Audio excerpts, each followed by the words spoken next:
I've been so used to being a voice for others, always encouraging others to fight for their dreams and to empower themselves. But these past few days have been hard to take that advice for myself. I would admit that I was overcome with doubt and fear of speaking up, and fear of the consequences, fear of what people would say. But I'm taking my own advice. I'm speaking up, but this time I'm speaking up for myself. I'm empowering myself. I am fighting for my story. I'm fighting for my experiences, because people have been trying to taint my name and drag me down so many issues that are not real and didn't happen. And I'm not doing this, I'm not sharing all this to attack anyone or to hurt anyone.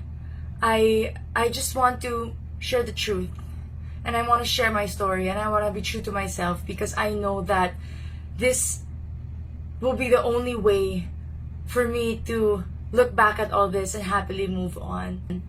And days leading up to the pageant, I decided to had my whole team tested and stay in my house, because we weren't allowed to go out, and I had a lot to learn, I had a lot to prepare for.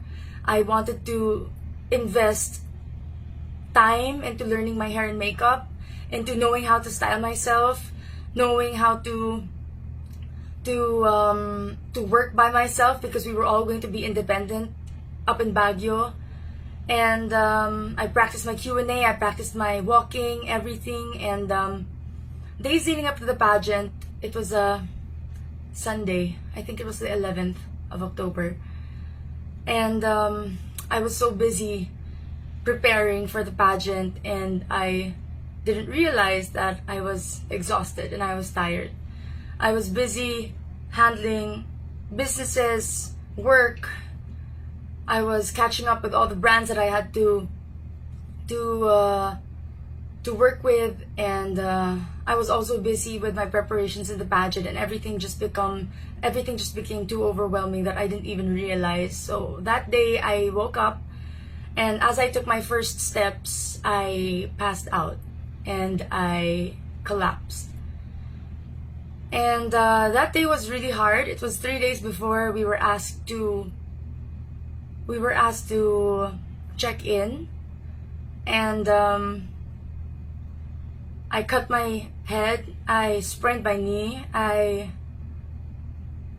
broke my toe, and it was all very challenging, because as a beauty queen you have to walk in high heels, you have to look your best, your face has to be presentable at all times. And it was depressing for me. It was devastating for me. I spent the whole day in bed. I didn't know what to do. I decided to do my rehab at home and to do whatever I could at home. I sought professional help, and so come our check-in day, I was able to walk, and I was able to act like nothing happened.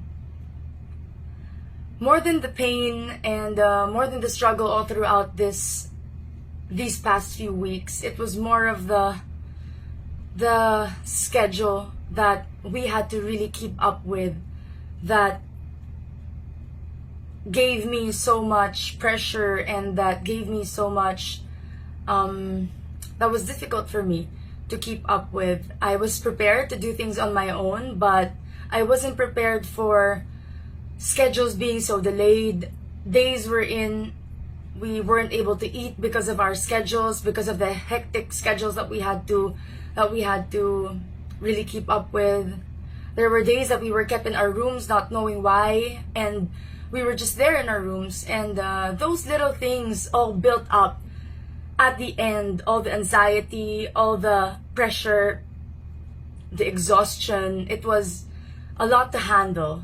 We continued on to our activities, and we had the best night of my journey as a candidate, and I had my best memory getting to bond with all the girls, getting to spend time with them, because we weren't able to due to pandemic protocols, and we were able to bond that night. I got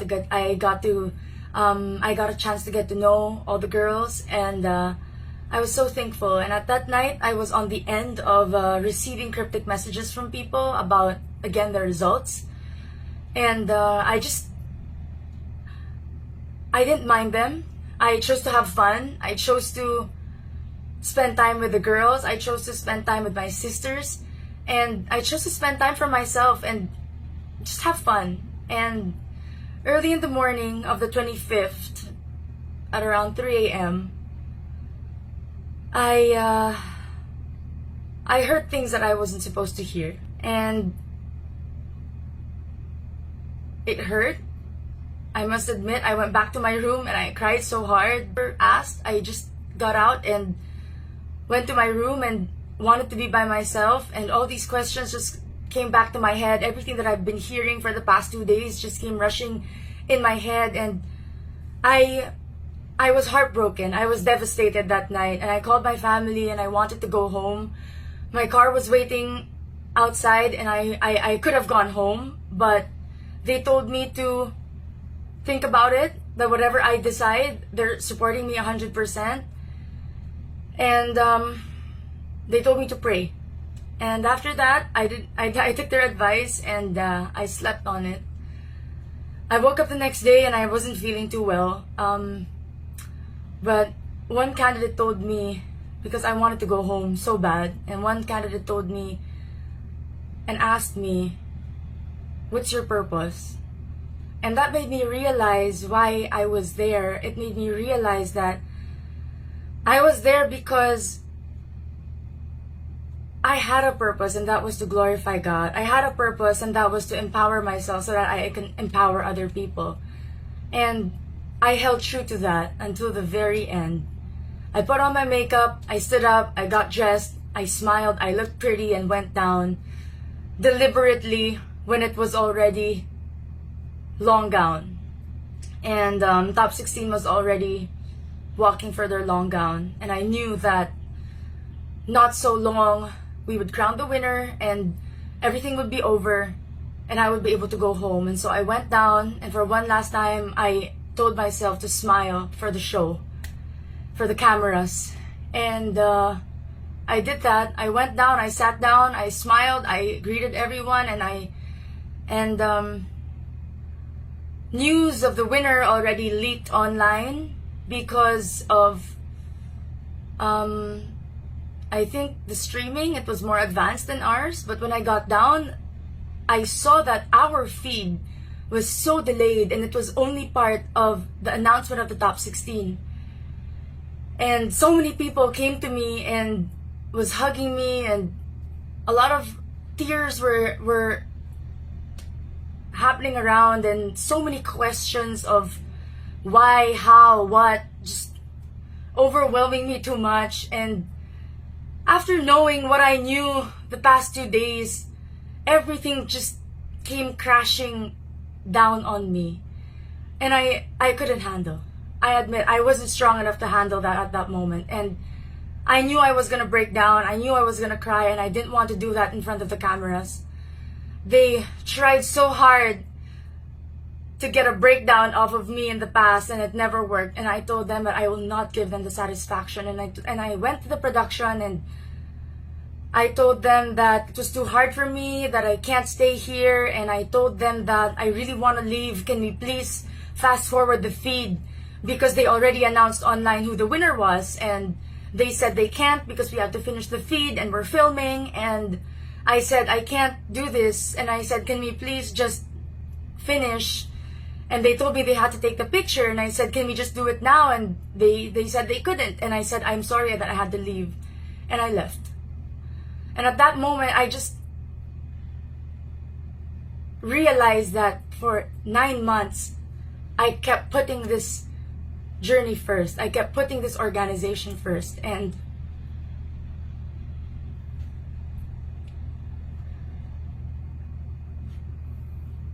it was my time to put myself first. And so I did. And I went to my room. I got the remaining of my bags. I sent a message to Mama Jonas Scaffold, and I told him my reason. I told him that I was leaving, and I told them everything. And so he said okay, and he said he was worried about what social media and what everybody would think, and I told him to not worry and I would handle everything. I sent a message to our winner and I congratulated her, and I told her the reason why I'm leaving, and she replied thank you. And after that, I thought everything was okay. I did my job. I did what I knew was right, and I packed up my bags and I left. On my way home, I was exhausted and I passed out in the car, and I was just asleep the whole ride. And upon reaching Manila, my family was there and they were telling me everything that was happening online and everything that, all the stories and all the issues that people were making up, and I just couldn't believe it. I couldn't believe that people are capable of such things, that we're in this beauty pageant joining because of our dreams, because we want to empower people, but it's so toxic. The industry, the fans, the bashers, the criticism, everything is just so toxic, and I just couldn't believe it. I was not hurt, I was not angry, but I was sad. I was sad because so many girls just like me dream of this platform, dream of this position, because we know it is meant for something good, but so much people who aren't even connected to the organization are just trying to tear everybody down. And it just saddens me that in the midst of this pandemic, in the midst of a celebration such as a beauty pageant, the first ever Miss Universe Philippines, there are people who have it in their hearts to criticize and to spread rumors and to spread so much lies, and I just couldn't take it. I blocked out social media. I checked out of social media. I decided to take time for myself and to rest and to recover from a very exhausting 2 weeks and trying to get ready to go back into volleyball training and into work and to managing stuff. And I just slept. I slept so well. And what saddens me the most is that when people were making issues about me leaving and not being part of that photo, the organization knew why.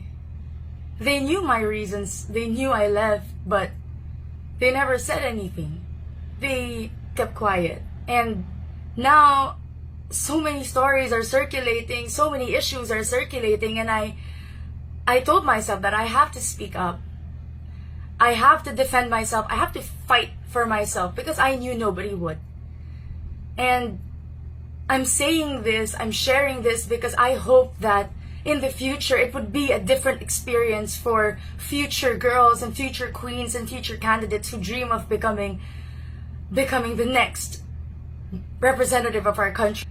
But I also want to take this time to remind everybody that we should stop bashing. We should stop spreading lies and negativity. And it doesn't mean that even though we are free to speak our hearts and our minds and share our passions about a certain topic, that it is okay to bring and take people down just because we feel bad. I never answered bashers online because I respect people's opinion, and right now I hope that they respect mine, because this is my story, this is my experience, and I really want to tell everybody that I'm not alone in this. There are a lot of us that wish things happened differently, that our journey would have been somehow better, but we do understand the conditions of the pandemic, and we do understand the hardships that everybody had to go through and the adjustments that everybody had to make just to make this possible. And I just hope that people allowed me to accept my fate and my destiny in my own terms. And I just hope that there were things that I shouldn't have heard. I hope that I never heard them, because accepting failure is one thing, but for it to be mixed up with so much doubt and so much uncertainty towards myself as a human being, as a woman, that was something that I needed time to process and I needed time to accept. I know I'm strong. I know I'm confident. I know I am empowered. But at that moment, I doubted everything. I doubted who I was. And I wasn't used to that. It was a very foreign feeling for me. And so I panicked and I did what I had to do. And I do not regret any decision that I ever made in this pageant. I do not regret joining. I do not regret being part of it. I do not regret leaving.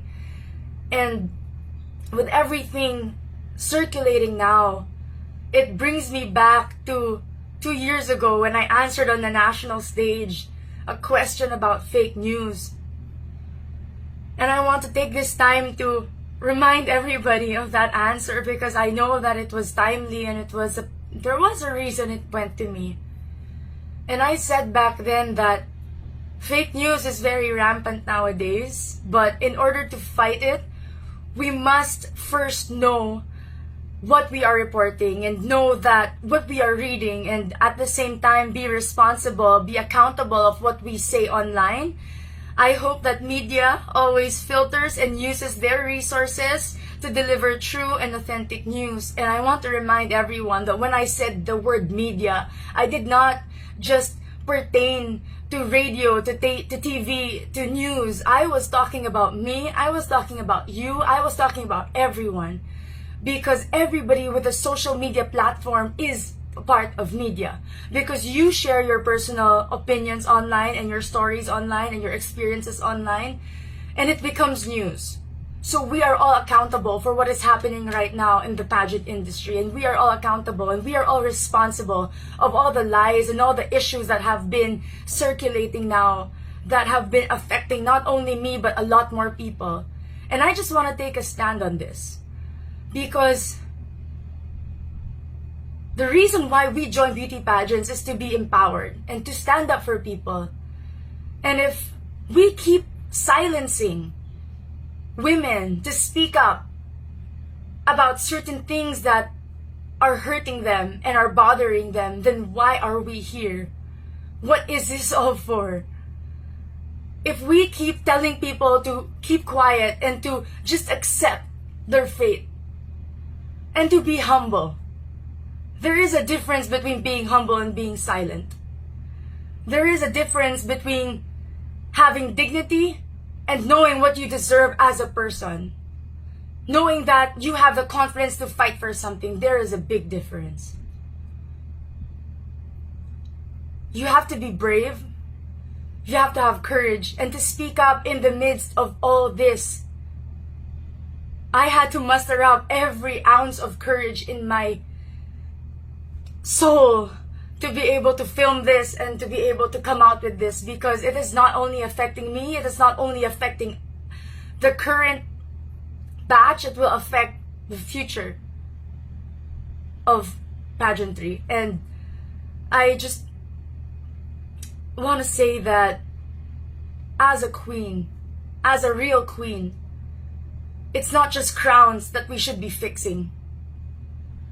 We should be fixing society because we can. We should be fixing systems because we can. We should be fixing social issues because we can. We should be fixing the future because we can. And that's why we are here.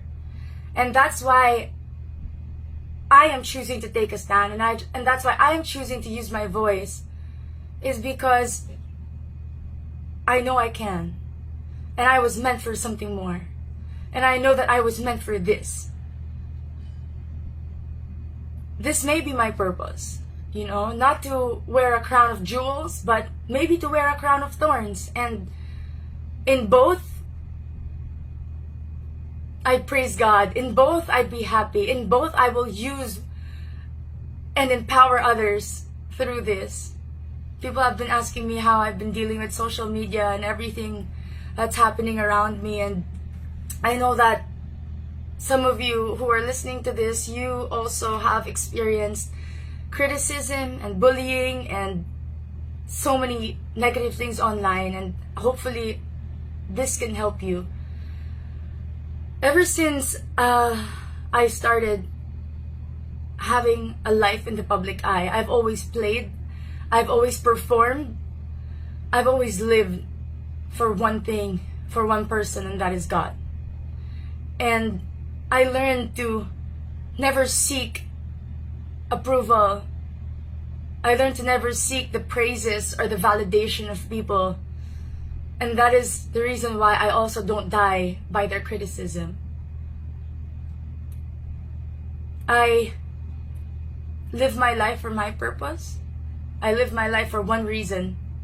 And even as a social media influencer having a life online, I do not let it dictate who I am. I do not let it validate who I am. And that is why it saddens me that every single thing now needs a validation, a receipt on social media. If people don't see it, it's not true.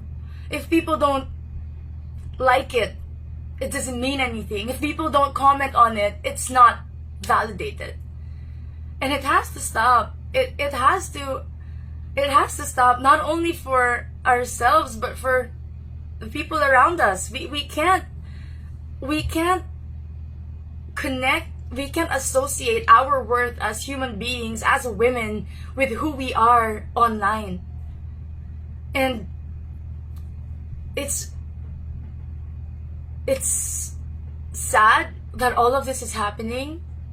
I hope that I could accept, enjoy, and go through this journey as smoothly as possible, but I guess that wasn't the case for me, because I'm here now and I have to speak up about this, and I have to get this out of my chest, because I know that this is the only time that I can really be able to move on. And I'm not doing this to change people's opinion of me. I'm not doing this to convince anyone. I'm doing this to say my truth. I'm doing this to say my experience and to share my story, because I know that somebody out there watching stands with me on this. And I'm not alone standing in this, because all the people behind me, all the women behind me, we are standing for something greater. We are standing for something much more than our pageant experiences. And I hope that by sharing this, people just learn how to appreciate beauty pageants for what it is. To not be so quick to judge a person, organization, a candidate, because you don't know what we go through. You do not know what happens behind the scenes of every picture, every video, every production number that you see on TV. Nobody knows the hours that were put into it, the effort that was put into it. And so all our feelings are valid. And you cannot tell us to just keep quiet about this, because why are we here? Why are we advocates? Why are we women who dream of changing our cities, our countries, and the universe if we can't even speak up about certain issues such as this? If we cannot speak up about online bullying and cyberbullying and people spreading lies and fake news just spreading all around. And I know there will be a lot of negativity after this, and I just want to say that this will be my final word. I will not be entertaining questions. I will not be entertaining interviews after this. And once I put this out there, I hope that as much as I respected everybody's opinion of me, the good, the bad, I've embraced all of it. I'm asking all of you to respect mine and to respect my own opinion right now. And after this, we're all gonna move on. We're all gonna be happy. We're all gonna support the person, the organization that we need to support as one country, as one Philippines. And I hope that we may all learn from this and grow from this and just put an end to all of the negativity that everybody has been spreading online.